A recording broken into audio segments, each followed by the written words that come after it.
बचपन से लेकर हमारी मृत्यु तक हमारे साथ जो कुछ भी गलत घटनाएं घटती हैं, जो कुछ भी गलत होता है, वो सब बातें हमारे हृदय पटल पर छप जाती हैं। वो हमें हमेशा याद रहती हैं। हम इन्हें चाहकर भी भुला नहीं सकते। लेकिन जब भी हमारे साथ कोई और नई घटना घटती है या फिर हमारे साथ कुछ गलत होता है, तो हम अपने आप से ये ज़रूर कहते हैं कि हमारी तो किस्मत ही खराब थी, हमने तो पूरी कोशिश की थी, या फिर हमारा तो कोई दोष ही नहीं था। और जब हमारी किस्मत ही खराब है तो हम कर ही क्या सकते हैं। अगर आप भी यही सोचते हैं और यही मानते हैं तो आज की ये कहानी आपके लिए ही है। बहुत समय पहले की बात है। किसी नगरी में एक व्यक्ति रहा करता था। वो अपनी किस्मत को लेकर बहुत रोया करता था। उसे लगता था कि उसकी किस्मत बहुत खराब है और भगवान ने ना जाने क्यों उसकी किस्मत ऐसी लिखी है। एक दिन वो व्यक्ति एक सड़क से होकर गुजर रहा था। तभी उसने देखा कि एक बौद्ध भिक्षु ध्यान में लीन बैठे हुए हैं। वो उन बौद्ध भिक्षु के पास पहुंच गया और उनसे कहने लगा कि हे गुरुवर, क्या आप मेरी मदद कर सकते हैं? इस पर बौद्ध भिक्षु कहते हैं कि बताओ, तुम्हें क्या समस्या है और तुम यहाँ पर क्यों आए हो? वो व्यक्ति बौद्ध भिक्षु से कहता है कि हे गुरुवर, मैं बहुत दुखी हूँ, बहुत परेशान हूँ। मैं जो कुछ भी करता हूँ सब कुछ उल्टा ही हो जाता है। जो कुछ भी करने की कोशिश करता हूँ वो सब खराब हो जाता है। मेरे हाथों द्वारा किया हुआ हर काम पूरी तरह से बिगड़ जाता है। फिर चाहे मैं उस काम को कितनी भी अच्छी तरह से क्यों ना कर लूं, कितना भी मन लगाकर क्यों ना करूं, लेकिन वो काम कभी भी सफल नहीं हो पाता। मेरी किस्मत मेरा साथ ही नहीं देती है। और मैं आज इसीलिए आपके पास आया हूं। मैंने सुना है कि आप सभी समस्याओं का समाधान कर देते हैं, तो आज आप मेरी समस्या का समाधान कर दीजिए। मेरी इस फूटी किस्मत का कोई उपाय बताइए। मेरी किस्मत इतनी खराब क्यों है? क्या आप मेरी इस फूटी किस्मत का इलाज कर सकते हैं? इसे ठीक कर सकते हैं?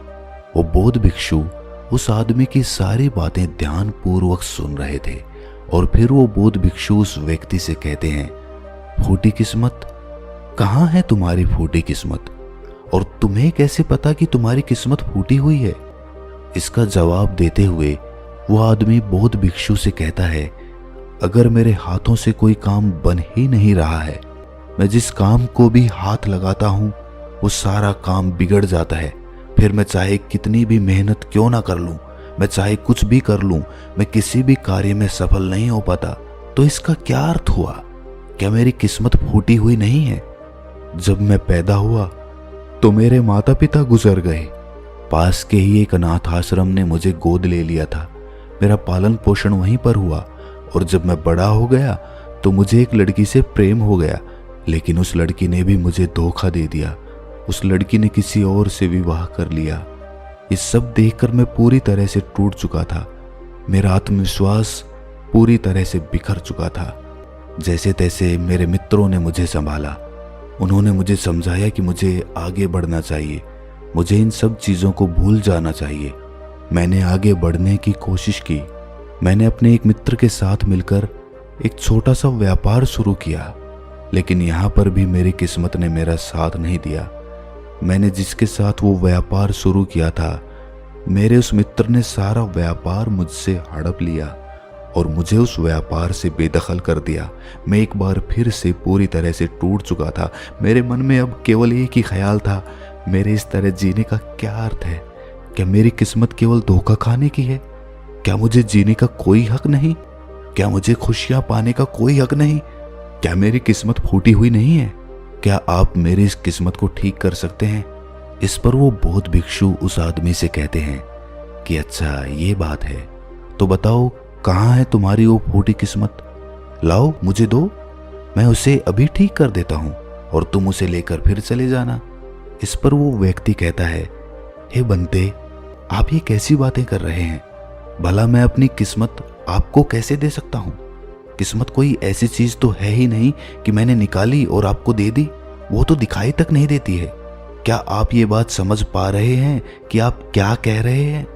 इस पर उस बौद्ध भिक्षु ने कहा, जब तुम्हें किस्मत दिखाई ही नहीं देती और ना तुम इसे लेकर के घूम सकते हो, तो फिर तुम्हें कैसे पता कि तुम्हारी किस्मत फूटी हुई है?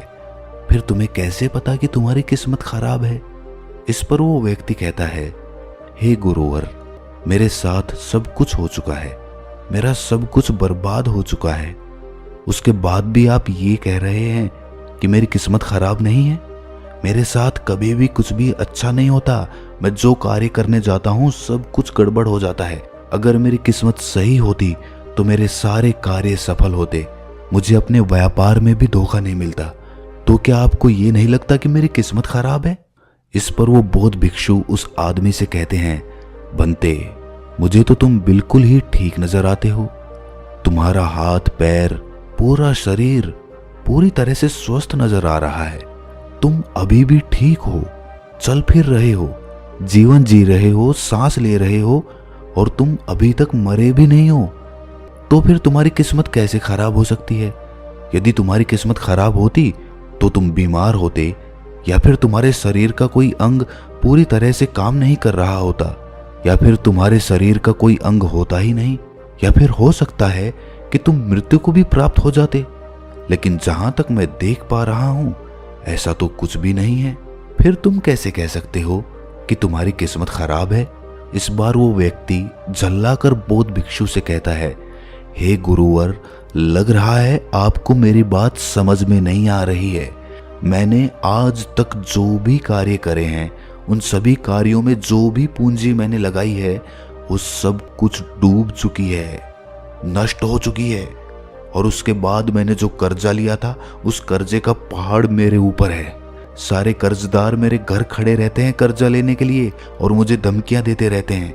उन सभी ने मिलकर मेरा घर मुझसे छीन लिया क्योंकि मैं उनका पैसा उन्हें वापस नहीं लौटा सका। और इतना ही नहीं, वो लोग अभी भी मेरे पीछे पड़े हुए हैं कि मैं उनका पैसा लौटा दूं। लेकिन जिस व्यापार में मैंने वो पैसे लगाए थे, वो व्यापार तो किसी और ने हड़प लिया। और जब मैं अपने उस मित्र से पैसे मांगता हूं तो वो भी मुझे पैसे देने से इनकार कर देता है। अब बताइए, मैं उनका कर्जा कैसे लौटाऊं? मैं भला कहां जाऊं? अब मेरे पास तो कोई घर भी नहीं बचा। तो फिर इन हालातों में मैं ये कैसे कह सकता हूं कि मेरी किस्मत सही है? इस पर वो बौद्ध भिक्षु उस व्यक्ति से कहते हैं कि अच्छा, ये बात है, इसका मतलब कि समस्या बहुत गंभीर है। तभी वो व्यक्ति कहता है, हाँ बिल्कुल सही, अब आपने बिल्कुल सही समझा है। मैं इस समय बहुत ही दुखी हूँ। मैं अपने जीवन के बहुत बुरे दौर से गुजर रहा हूँ और मेरी हालत अब मेरे काबू में नहीं है। अब आप ही मेरा आखिरी सहारा हैं। कृपया करके मुझे कोई उपाय बताइए। पर वो बौद्ध भिक्षु उस व्यक्ति से फिर कहता है कि ये तो अच्छी बात है कि तुम जीवित हो और तुम्हारी किस्मत अच्छी है कि तुम अपने इन हालातों का सामना करने के लिए जी रहे हो और तुम अपने इस जीवन की समस्याओं का हल भी कर सकते हो। इस पर वो व्यक्ति दुखी मन से कहता है कि हे गुरुवर, लगता है अभी भी आप मेरी बात समझ नहीं पाए। इस पर वो बौद्ध भिक्षु उस व्यक्ति से कहता है कि नहीं, मैं तुम्हारी बात को अच्छी तरह से समझ चुका हूँ, लेकिन तुम मेरी बातों को नहीं समझ पा रहे हो। इतना कहकर वो बौद्ध भिक्षु उस व्यक्ति का हाथ पकड़कर एक नदी के किनारे ले जाते हैं और उस आदमी से कहते हैं कि बंते, इस नदी को ध्यान से देखो, तुम्हें क्या दिखाई दे रहा है? वो आदमी कहता है कि नदी जोरों से बह रही है, इसका बहाव बहुत तेज है। तब वो बौद्ध भिक्षु उस आदमी से कहते हैं कि यदि मैं किसी पेड़ का एक पत्ता इस नदी में गिरा दूं तो वो किस दिशा में बहता हुआ जाएगा? वो आदमी कहता है कि हे गुरुवर, जिस दिशा में नदी बह रही है ठीक उसी दिशा में वो पत्ता भी चला जाएगा। तब वो बौद्ध भिक्षु उस आदमी से कहते हैं कि बिल्कुल सही कहा है तुमने। अब बताओ मुझे कि इस पत्ते की किस्मत किसके हाथों में है? इस पर वो आदमी कहता है, हे गुरुवर, उस पत्ते की किस्मत इस नदी के हाथों में है। वो जहां चाहे इसे बहा कर ले जा सकती है क्योंकि इसका बहाव बहुत तेज है। तब वो बौद्ध भिक्षु मुस्कुराते हुए उस आदमी से कहते हैं, और मान लो कि वो पत्ता सिर्फ मेरे हाथों में ही है और मैं चाहे उसे नदी में फेंकूं या ना फेंकूं, तो बताओ उस पत्ते की किस्मत क्या होगी? इसका जवाब देते हुए वो आदमी कहता है कि इस हिसाब से तो पत्ते की किस्मत आपके हाथों में हुई। आप चाहे तो उसे नदी में फेंक सकते हैं या फिर आप चाहें तो उस पत्ते को कहीं और भी फेंक सकते हैं। इस पर वो बौद्ध भिक्षु मुस्कुराकर उस आदमी से कहते हैं, इस पत्ते की किस्मत ना तो नदी के हाथों में है और ना ही मेरे, क्योंकि मैं चाहे कितनी भी कोशिश कर लूं, यदि एक पत्ता किसी वृक्ष से टूट चुका है तो वो आज नहीं तो कल सूख ही जाएगा। जब तक वो पत्ता किसी पेड़ से जुड़ा हुआ है तब तक उसे भोजन मिल रहा है, ऊर्जा मिल रही है, लेकिन जैसे ही वो पत्ता पेड़ से अलग हो जाता है तो उसे ये सब मिलना बंद हो जाता है। तो अब बताओ उसकी किस्मत अच्छी है या बुरी? तब वो आदमी कहता है कि हे गुरुवर, ऐसे तो उसकी किस्मत बुरी ही है, क्योंकि पेड़ पर रहने पर उसे भोजन और ऊर्जा दोनों ही मिल रहे थे, इस कारण से वो फल फूल रहा था। लेकिन पेड़ से अलग होने के बाद उसे वो भोजन और ऊर्जा प्राप्त नहीं होगी। तभी वो बौद्ध भिक्षु एक डाली से एक पत्ते को तोड़कर कहता है, ये पत्ता मेरे हाथ में है और ये अभी तक सूखा भी नहीं है। इसके अंदर अभी भी ऊर्जा है, भोजन है, जिससे वो अभी भी कुछ कर सकता है। इसमें अभी भी जीवन बाकी है। तभी अचानक जोर की हवा चली और उन गुरुवर के हाथों से वो पत्ता उड़कर थोड़ी दूरी पर जा गिरा। इस पर वो बौद्ध भिक्षु उस आदमी से कहते हैं, तुमने देखा, यदि ये पत्ता अभी तक उस पेड़ से जुड़ा हुआ होता तो उतनी दूर उड़कर कभी नहीं जा पाता। आज ये पत्ता पेड़ से अलग होकर पूरी तरह से स्वतंत्र हो चुका है और इसने अभी अभी उड़ने का आनंद भी उठाया है, जो ये पेड़ पर रहकर कभी नहीं कर सकता था। इतना कहते हुए वो बौद्ध भिक्षु उस पत्ते के पास पहुंचे और उस पत्ते को उठाकर नदी में फेंक दिया और उस आदमी से कहा, इसकी किस्मत कैसी है? इस पर वो आदमी उन बौद्ध भिक्षु से कहता है, अब इसकी किस्मत बहुत अच्छी है, क्योंकि ये अब नदी में तैर रहा है, लेकिन अभी भी ये नदी के बहाव के साथ ही बहता हुआ जाएगा, इसे कोई रोक नहीं सकता। इसका जवाब देते हुए बौद्ध भिक्षु कहते हैं, ये पत्ता नदी में तैरने का आनंद जरूर ले रहा है, लेकिन साथ ही साथ ये अपने ऊपर ना जाने कितने ही छोटे छोटे जीव जंतुओं को बचाएगा, उनको जीवन दान देगा और ना जाने कितने ही जीव जंतुओं को ये एक किनारे से दूसरे किनारे तक पहुंचाने में उनकी मदद भी करेगा। इसके बाद वो बौद्ध भिक्षु फिर से उस आदमी से पूछते हैं कि अब बताओ पत्ते की किस्मत कैसी है? तो वो आदमी कहता है कि हे गुरुवर, अब तो इसकी किस्मत बहुत अच्छी है, क्योंकि ये किसी के काम आ रहा है और ये किसी का जीवन भी बचा रहा है, इसीलिए इसकी किस्मत तो बहुत अच्छी हो गई। पर मेरी किस्मत वो कैसे अच्छी होगी? ये तो आपने कुछ बताया ही नहीं। तब वो बौद्ध भिक्षु उस आदमी से कहते हैं कि मान लो कि तुम्हें इस नदी को पार करना है और तुम नदी में उतरते हो, तो पहले तुम मुझे ये बताओ कि तुम किस दिशा में अच्छी तरह से तैर सकोगे। इस पर वो आदमी जवाब देते हुए कहता है कि गुरुवर, जिस दिशा में नदी बह रही है उसी दिशा में तैरना आसान होगा और मैं उस दिशा में आसानी से तैरता हुआ चला जाऊंगा। उस आदमी की ये बातें सुनकर बौद्ध भिक्षु कहते हैं, और यदि मान लो कि तुम्हें इस नदी के बहाव के विपरीत दिशा में तैरना हो, तब तुम क्या करोगे? क्या तुम्हारी किस्मत तब भी अच्छी होगी? वो आदमी कहता है कि नहीं गुरुवर, तब तो मुझे और ज्यादा मेहनत करनी पड़ेगी, तब मेरी किस्मत भला अच्छी कैसे हो सकती है? उस आदमी का ये जवाब सुनकर वो बौद्ध भिक्षु उस आदमी से कहते हैं, और यदि मान लो कि तुम्हारे हाथ पैर नहीं है और फिर भी मैं तुम्हें कहूं कि तुम इस नदी की विपरीत दिशा में तैरकर अपने लक्ष्य तक पहुंचो, तब तुम्हारे मन में क्या ख्याल आएंगे और तुम्हारी किस्मत कैसी होगी? इस पर वो आदमी कहता है कि हे गुरुवर, अगर मेरे हाथ पैर ही नहीं होंगे तो मैं विपरीत दिशा में तैरकर अपने लक्ष्य तक कैसे पहुंचूंगा? अगर मेरे हाथ पैर सही सलामत होंगे तो हो सकता है कि मैं विपरीत दिशा में तैरकर अपने लक्ष्य तक पहुंच जाऊं, भले ही उसमें समय थोड़ा ज्यादा लगे, लेकिन यदि मेरे हाथ पैर ही नहीं होंगे तो भला मैं कैसे पहुंचूंगा? तो ऐसे में मेरी किस्मत तो और ज्यादा बुरी हो गई। तब वो बौद्ध भिक्षु उस आदमी से कहता है कि अब तुम्हें ये समझ में आया कि तुम्हारी किस्मत अभी भी अच्छी है, पहले भी अच्छी थी और आगे भी अच्छी ही रहेगी। बस तुम्हारे अंदर एक छोटी सी तकलीफ ये है कि जो भी समस्या है जो हमारे सामने आ रही है, उन समस्याओं का तुम सामना नहीं करना चाहते हो। लेकिन जिन समस्याओं को तुम पीछे छोड़कर भागने की कोशिश कर रहे हो, वो समस्याएं तुम्हारे साथ ही चल रही हैं। जैसे कि मान लो यदि इस नदी का बहाव और ज्यादा तेज हो जाए तो तुम्हें इस नदी की विपरीत दिशा में तैरने में कितनी मेहनत करनी पड़ेगी। वो आदमी कहता है, हे महाराज, तब तो मुझे अत्यधिक मेहनत करनी पड़ेगी और मुझे बहुत ज्यादा थकान भी होगी, लेकिन किसी ना किसी तरह मैं अपने लक्ष्य तक पहुंच जाऊंगा। तब वो बौद्ध भिक्षु उस आदमी से पूछता है, अच्छा मान लो नदी का बहाव और भी ज्यादा तेज हो जाए तो क्या तुम नदी की विपरीत दिशा में तैरना पसंद करोगे? वो आदमी कहता है, नहीं नहीं गुरुदेव, मैं तो इस नदी में उतरने का सोचूंगा भी नहीं, विपरीत दिशा में तैरना तो दूर की बात रही।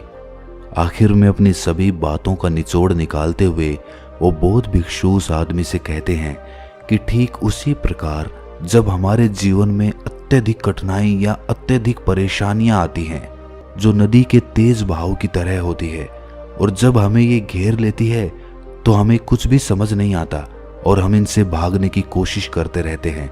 हम इनका सामना कभी करना ही नहीं चाहते।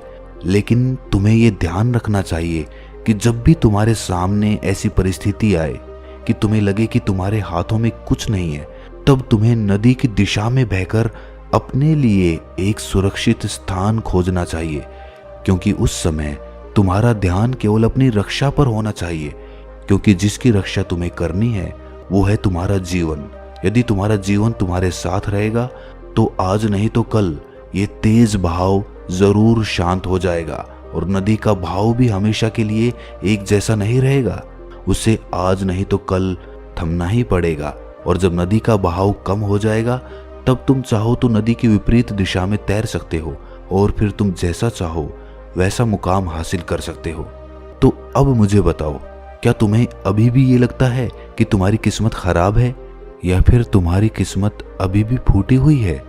ये कहकर वो बौद्ध भिक्षु जोर जोर से हंसने लगते हैं, और ये सुनकर वो आदमी भी जोर से मुस्कुरा उठा और उनसे कहता है कि हे गुरुवर, आप सही कहते हैं, मेरी किस्मत पहले भी अच्छी थी, आज भी अच्छी है और आगे भी अच्छी ही रहेगी। मैं पूरी तरह से स्वस्थ हूँ, मेरे हाथ पैर सही सलामत है, मेरा जीवन मेरे साथ है, मेरे पास है, और मैं सांसें भी ले रहा हूँ। हाँ, मेरे पास घर नहीं बचा, लेकिन फिर भी अभी मेरे पास कुछ पैसे बचे हैं, खाने के लिए भोजन है, पहनने के लिए अच्छे कपड़े हैं, जिनकी मदद से मैं एक बार फिर से अपने उन मुकामों को हासिल कर सकता हूँ। जो चला गया बुद्धिमान उसका शोक नहीं करते और आने वाले कल की चिंता कर्म योगी नहीं करता। अगर मैं बीते हुए कल के शोक में डूब गया तो मैं कभी आगे नहीं बढ़ पाऊंगा। मुझे वो सब कुछ चाहिए जो मैं पाना चाहता हूँ, मैं उसकी तलाश में अब आगे बढ़ना चाहता हूँ। मैं वो सब प्राप्त करना चाहता हूँ और मैं वो प्राप्त करके ही रहूंगा, क्योंकि अब मैं उस पेड़ से अलग हो चुका हूँ जो मुझे बांधे हुए थी, मुझे रोके हुए थी। लेकिन अब मैं उस पेड़ से अलग हो चुका हूँ और अब मेरे पास एक ऐसा सुनहरा मौका है जिससे मैं अपने जीवन को संवार सकता हूँ, उसे निखार सकता हूँ। इतना कहकर वो आदमी उस बौद्ध भिक्षु को प्रणाम करता है और अपने मार्ग पर आगे की ओर निकल पड़ता है, और वो बौद्ध भिक्षु भी अपनी राह पर आगे चल पड़ते हैं।